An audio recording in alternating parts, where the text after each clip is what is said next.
ब्रह्मचर्य से बड़ी कोई तपस्या नहीं है।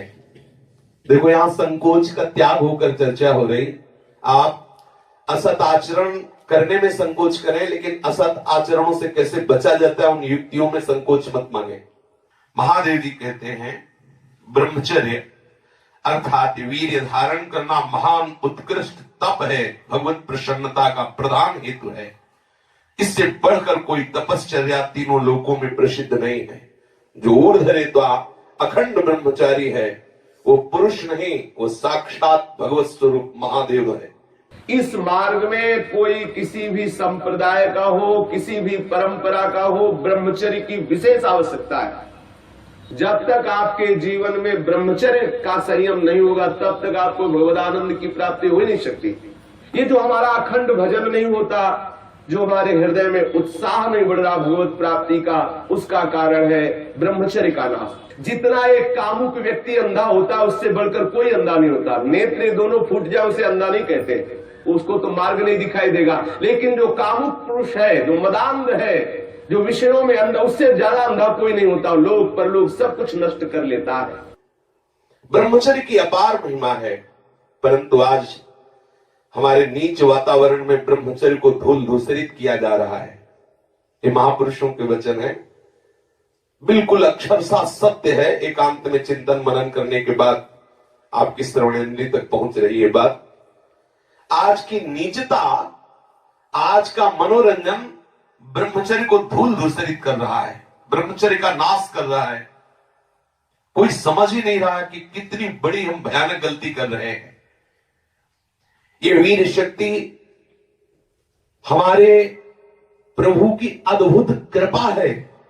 अगर इस पर हम दृष्टि डालें तो आप जिस मार्ग में चलना चाहेंगे उस मार्ग में आपको बहुत बड़ा बल, बहुत बड़ा संबल, बहुत बड़ी सामर्थ्य मिलेगी ब्रह्मचर्य से। ये भगवान की कृपा शक्ति है। जो इसका पतन करते हैं निसंदेह वो किसी योग्य नहीं रह जाते।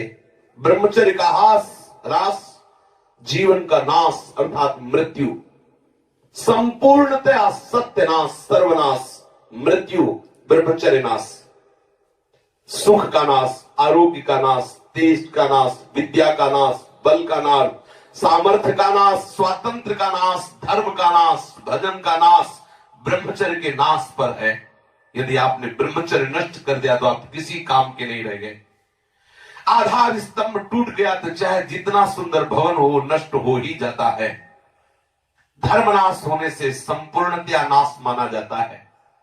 जिसका ब्रह्मचर्य नाश है वो कभी भी धर्म से युक्त नहीं रह सकता। हमारे स्वास्थ्य की संपूर्णतया वृत्तियों को बिगाड़ देने वाली ये चेष्टा है। मरणम बिंदु पातेन जीवनम बिंदु धारणात्। ये भगवान शंकर का अमिट सिद्धांत है कि जो वीर के साथ खिलवाड़ करता है वो साक्षात मृत्यु का वर्ण कर रहा है। जो वीर को रोकता है, धारण करता है, वो अमर है, वो भगवत स्वरूप हो जाता है। ब्रह्मचर्य ही जीवन है और ब्रह्मचर्य का नाश ही महान मृत्यु है। ब्रह्मचर्य ही स्वस्थता है, ब्रह्मचर्य का नाश ही महान रोगों का निमंत्रण है। जो अपने इस जीवन शक्ति, वीर शक्ति को नष्ट करते हैं उनका लक्षण है वो चिड़चिड़े स्वभाव के हो जाते हैं। थोड़ी सी बात में बहुत गर्म हो जाते हैं, दूसरों को अशांत बना देते हैं, खुद अशांत बने रहते हैं। थोड़ी थोड़ी बात में बहुत बड़े अपवित्र कार्य कर बैठते हैं। जिन्हें ब्रह्मचर्य व्रत रखने की बात जिनके जीवन में आए वो महाक्रोधी हो जाते हैं, ईर्ष्यालु हो जाते हैं, पापात्मा बन जाते हैं और घोर विषयों के गुलाम बन जाते हैं। जैसे जैसे उनकी जीवनी शक्ति नष्ट होती वैसे वैसे उनको लगता है कि विषय में सुख और है, इससे नहीं तो इससे, ऐसी वासना बढ़ करके उनकी महादुर्गति हो जाती है। यदि आप अपनी इंद्रियों को नियंत्रित नहीं किए, आपने अपने को संयम में नहीं रखा तो सबसे बड़ी मूर्खता कर रहे हो। आप ठगे गए, अपने आप से आप ठगे गए। सावधान, जिसने अपनी इस जीवनी शक्ति का अपव्यय कर दिया उसका जीवन नष्ट हो जाता है, कुछ भी करने लायक नहीं रहता। वो केवल एक नाटक होता रहता है, अंदर अंदर उसको वही चिंतन चलता रहता है उसी विषय सुख का। और अवसर आने पर ना प्रगट में अवसर ना आया तो चिंतन मात्र से। देखो, इस शरीर में कहीं भी वीर की शक्ति की थैली नहीं है। जैसे पित्त की थैली, ऐसे ऐसे अलग अलग, ऐसे कहीं भी कोई कोष नहीं है। कोई ऐसा शरीर में स्थान नहीं है जहां से आज भी डॉक्टर ऑपरेशन करके निकाल सके कि देखो ये वीर शक्ति का स्थान है। हर नस नाड़ी में वो व्याप्त शक्ति है। जब आप मन से संकल्प करते हैं उसी समय वो पूरे शरीर से संचित होकर एकत्रित हो जाती है। उस एकत्रित होने वाली नाड़ी का नाम है मनोवाह। और जिस समय आपने कामता पूर्वक संकल्प, आगे वर्णन आएगा, संकल्प किया उसी समय आप बेकार हो गए। वो भले किसी कारण से बाद में वो शक्ति नष्ट हो, लेकिन बेकार आप उसी समय से हो गए। इसलिए सावधानी पूर्वक गंदे क्रियाएं, गंदे लोगों का संग और गंदे विचारों को अपने अधीन किया जाए। ब्रह्मचर्य के अभाव में हृदय सूखने लगता है। भगवत प्राप्ति की क्या, संसार की उन्नति की भी भावना नहीं रह जाती। लोक परलोक सब उजड़ा हुआ नजर आता है। जो ब्रह्मचर्य छीण करता है उसकी स्मृति का नाश हो जाता है, नेत्रों में कम दिखाई देने लगता है और लघुशंका के साथ वीर शक्ति का स्खलन होने लगता है। वो जान नहीं पाता, उसकी जीवनी शक्ति नष्ट होने लगती है। वो बिना किसी कारण अशांत बना रहता है। लाखों चिंताएं उसके मन में डुलने लगती है। वो दुर्बल होने लगता है। बड़ा निद्रा का वो वशीभूत हो जाता है। जरा सा निद्रा आ रही, जरा में हम तो देखते हैं लोग बैठते ही सोने लगते हैं। और मोटापा बढ़ जाता है, आलस्य बढ़ने लगता है, उदासी आने लगती है, हृदय में घबराहट पैदा होने लगती है, श्वास अवरोध होने लगता है, कष्ट से श्वास या श्वास तीव्र गति से चलने लगती है, यक्षमा हो जाता है, पृष्ठशूल रोग हो जाता है, कटिवात हो जाता है, शिरोवेदना बढ़ने लगती है, जोड़ों में दर्द होने लगता है, दुर्बल हो जाता है और निद्रा के समय उसका जो शक्ति है वो क्षीण होने लगती, बह जाती, उसको पता ही नहीं लगता। मानसिक अस्थिरता, विचार शक्ति की दुर्बलता, ये भयानक भयानक कमजोरियां उसके जीवन में प्रकट हो जाती हैं, जो इसे मनोरंजन समझता है। सावधान, अगर आप अशांति से हटकर शांति में जाना चाहते हो, दुख से बचकर महासुख का अनुभव करना चाहते हो, तो ब्रह्मचर्य पर दृष्टि दीजिए। ब्रह्मचर्य चारों पुरुषार्थों का, धर्म अर्थ काम का मूल है। ब्रह्मचर्य भोग और मोक्ष प्रदान करने वाला है। वीर अनंत अनमोल सिद्धि है। इसी वीर के बल से जिस देवता को चाहो तुम अधीन कर सकते हो, उसके नाश से तुम पूर्ण पतित नीच बन सकते हो। बिना ब्रह्मचर्य धारण किए हुए कोई पुरुष कदापि किसी भी श्रेष्ठ पद का अधिकार नहीं प्राप्त कर सकता। वीर भ्रष्ट पुरुष कदापि पवित्र नहीं, कदापि धर्मात्मा नहीं, कदापि महात्मा नहीं हो सकता। वो दंभ और पाखंड भले कर ले। बिना ब्रह्मचर्य के प्रत्यक्ष इंद्र भी तुच्छ है, पद दलित है। साधारण मनुष्यों की तो बात है क्या, परमार्थ के पथ पर या व्यवहार के पथ पर जिधर भी तुम जाना चाहते हो, अति आवश्यक है ब्रह्मचर्य। समस्त विद्याओं की सूक्ष्म रहस्य को प्रकाशित करने वाला ब्रह्मचर्य, समस्त वैभवों की सिद्धियों को प्रकाशित करने वाला ब्रह्मचर्य, समस्त सौभाग्य का उदय करने वाला ब्रह्मचर्य। ब्रह्मचर्य सर्वश्रेष्ठ मंत्र है, ब्रह्मचर्य सर्वश्रेष्ठ तपस्या है, ब्रह्मचर्य सर्वश्रेष्ठ बल है, स्वतंत्रता है, महान उन्नति है। ब्रह्मचर्य ही हमारी संपूर्ण सिद्धियों का एकमात्र बीज है, रहस्य है। जो साधक या जो गृहस्थ 20 वर्ष अगर गृहस्थ में जाना है तो 20 वर्ष तक किसी भी स्थिति में ब्रह्मचर्य नष्ट नहीं होना चाहिए। यदि ब्रह्मचर्य नष्ट करते हैं तो वो गृहस्थी के योग्य नहीं रह जाते। उनके घर में भ्रष्टाचार होता है, संतानें भी होती है तो वही होती है जो किसी योग्य नहीं रहते। शास्त्र के सिद्धांत से चलने वाले उपासक को, अर्थात भगवत प्राप्ति के मार्ग में चलने वाले उपासक को चाहिए, अगर वो गृहस्थ है तो जब ब्याह हो उसी के बाद शास्त्र मर्यादा से ब्रह्मचर्य खंडित करे, ये उसका उपासना का स्वरूप ही माना जाएगा। लेकिन यदि वैरागी है, भगवत मार्ग का पथिक है, तो अष्ट मैथुनों से बचे। गृहस्थ हो तो उचित संतानोत्पत्ति के लिए भगवत प्रार्थना से युक्त होकर, हे करुणा निधान, मैं आपकी आज्ञा का पालन करने के लिए अपने ब्रह्मचर्य को क्षीण करता हूँ। आपकी कृपा प्रसाद से मैं आपकी प्राप्ति के लिए गृहस्थ धर्म रूपी पूजा आपको स्वीकार करने के लिए प्रार्थना करता हूँ। प्रभु, ये पूजा है, आप स्वीकार कीजिए। वो गृहस्थ धन्य है जो ब्रह्मचर्य पूर्वक संतानोत्पत्ति की क्रिया करके भगवान की आराधना करता है। जो विरक्त संपूर्ण रूप से ब्रह्मचर्य है उसको विशेष साधना नहीं करनी पड़ती, अपने आप भगवती स्मृति अखंड होने लगती है, क्योंकि महाआनंद स्वरूप ब्रह्मचर्य है। महाआनंद, आप सोच भी नहीं सकते कि ब्रह्मचारी को कितना आनंद होता है। जो ब्रह्मचर्य धारण करता है उससे अपार आनंद, अपार सुख प्राप्त होता है। सभी सुखों में सर्वाधिक नष्ट करने वाला सुख एक काम सुख है, सबसे ज्यादा पतन करने वाला यह सुख है, सबसे ज्यादा नाश करने वाला सुख है। इसलिए सावधान, विषय सुख के लिए आप अपने ऐसे अमूल्य जीवन को नष्ट मत कीजिए। पहले जो गृहस्थ जन होते थे ब्रह्मचर्य, 25 वर्ष तक तो सब कोई ब्रह्मचर्य रहता था, चाहे वो गृहस्थ हो, चाहे वो विरक्त में जाना हो, चाहे वो जिस मार्ग में जाना हो। 25 वर्ष तक तो सबकी नींव ब्रह्मचर्य से युक्त होती है। अब 25 वर्ष तक तो हजारों दुर्गति हो जाती है, क्योंकि ऐसे ऐसे साधन चल चुके हैं, ऐसा कुसंग हो चुका है, वो दृश्य देख देख करके उनकी भावनाएं दूषित हो गई, वो अपने को नष्ट कर लेते हैं। फिर क्या रह गया जीवन? ये अमूल्य मनुष्य जीवन किस काम का रह गया? जब 10 वर्ष ब्रह्मचर्य रहकर भगवत भजन करके संतान उत्पत्ति करते थे तो उन माताओं के गर्भ से कोई भगवत प्राप्त करने वाले साधक पैदा होते थे, या कोई महावीर पैदा होते थे जो देश की रक्षा के लिए अपने प्राणों को समर्पित कर देते, जो समाज को सुख पहुंचाने वाले ऐसे बालक पैदा होते थे। ब्रह्मचर्य के बिना पूर्ण, चाहे गृहस्थ हो चाहे विरक्त हो, कोई भी हो, वो पूर्ण पशु जीवन है, पूर्ण पशु जीवन है।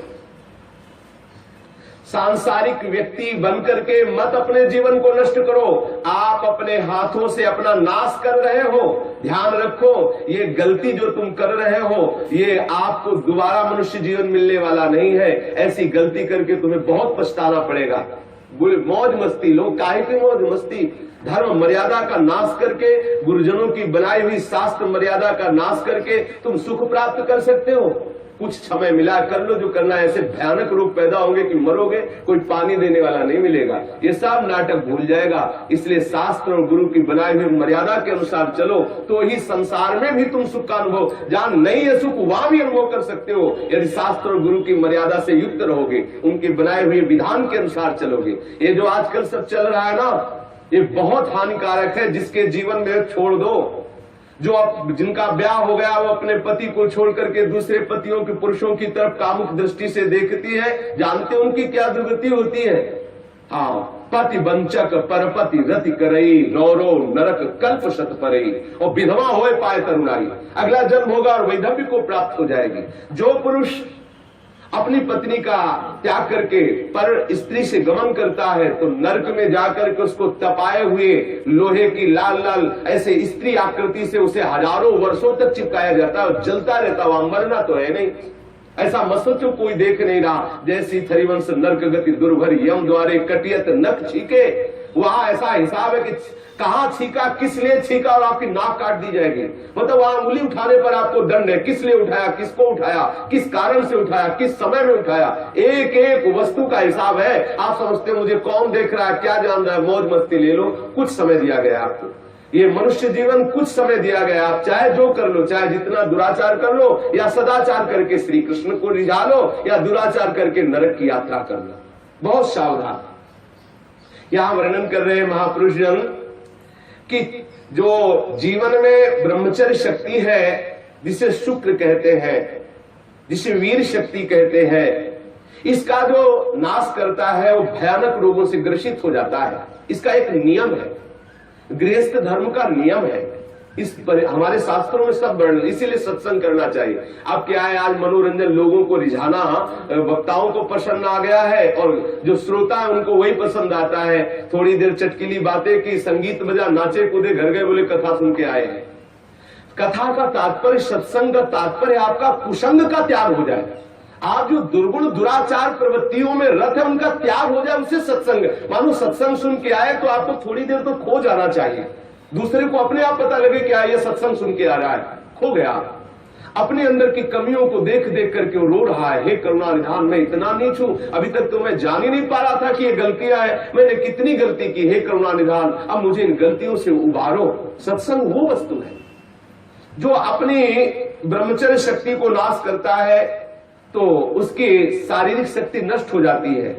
चेहरा पीला होने लगता है, चेहरे में झुर्रियां पड़ने लगती हैं, नेत्रों की शक्ति जाती रहती है, नेत्रों के आसपास नीली नीली रेखाएं प्रकट हो जाती है, आंखें धस जाती हैं और चेहरे में वो कांति नहीं रह जाती, अर्थात कांतिहीनता आ जाती है, याददाश्त नष्ट हो जाती है। वस्तु रख दी, भूल गए, कोई आज्ञा भूल गए। क्यों भूल गए? क्योंकि ब्रह्मचर्य नहीं, मेधा शक्ति क्षीण हो गई। भगवत स्मरण करोगे, कैसे भजन होगा? क्योंकि भजन वाली वस्तु तो आपने नष्ट कर दी। खिलवाड़ समझते हो क्या इससे? ये मनुष्य जीवन आपको मिला है भगवत प्राप्ति के लिए।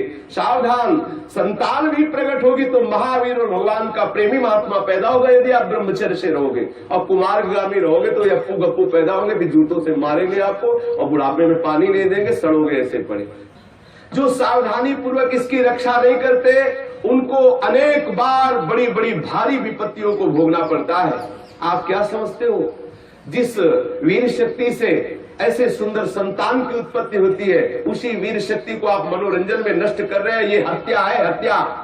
शास्त्र वर्णन करते हैं आपको भोगना पड़ेगा उसका दंड। जैसे माताओं के गर्भ में पलते हुए शिशु को वो गर्भ हत्या जैसे पाप कर देती है, ऐसे पुरुषों को सावधान रहना चाहिए। संतानोत्पत्ति के निमित्त से किया गया ब्रह्मचर्य खंडित भगवत उपासना माना जाएगा और अपनी वासना से प्रेरित होकर ब्रह्मचर्य नष्ट करना या अन्य उपायों से ब्रह्मचर्य नष्ट करना वो हत्या में लिखा जाएगा। इसीलिए अंतःकरण मलिन हो जाता है और भगवत भजन का केवल वो एक क्रिया मात्र होने लगता है, आनंद का अनुभव नहीं होता। आपको यदि भगवत प्रेम प्राप्त करना है, भगवत भक्ति प्राप्त करना है, तो आप अपनी इस जीवनी शक्ति की रक्षा कीजिए। आप अपनी जो आंतरिक वृत्ति कामुक हो चुकी है उसको संभालने की चेष्टा कीजिए। जो अपने इस स्नायु तंत्र को पुष्ट रखना चाहते हैं उनको अपनी इस मूर्खता को खोना होगा। क्या मूर्खता? वो सोचते हैं कि मैं विषय में अपनी ब्रह्म शक्ति को नष्ट करके, बादाम पा करके, दूध पी करके, मकरंद ध्वज खा करके और अपने को फिर पुनः पुष्ट कर लेंगे। ध्यान रखना, ये जितना पाओगे उतनी वासना पुष्ट होगी। जिसके चेहरे की तरफ देखो ऐसा लगता है जैसे किसी मकान में आग लगा दी जाए तो फिर वो मकान की शोभा क्या होती है। ऐसे जिसके जीवन में पुण्य नहीं रह गए, भगवत आराधन नहीं रह गया, ब्रह्मचर्य नहीं रह गया, सदाचार नहीं है, बड़ों का सम्मान नहीं, उसका जीवन क्या है? जीवन कैसा पशुवत जीवन हो रहा है। छोटे छोटे अभी बच्चे 15-16 वर्ष के माता पिता के अवहेलना करके मनमाना आचरण करते हैं। ये जो ब्रह्मचर्य, इस पर विशेष ध्यान दिया जाए। यदि हम ब्रह्मचर्य पर ध्यान नहीं देते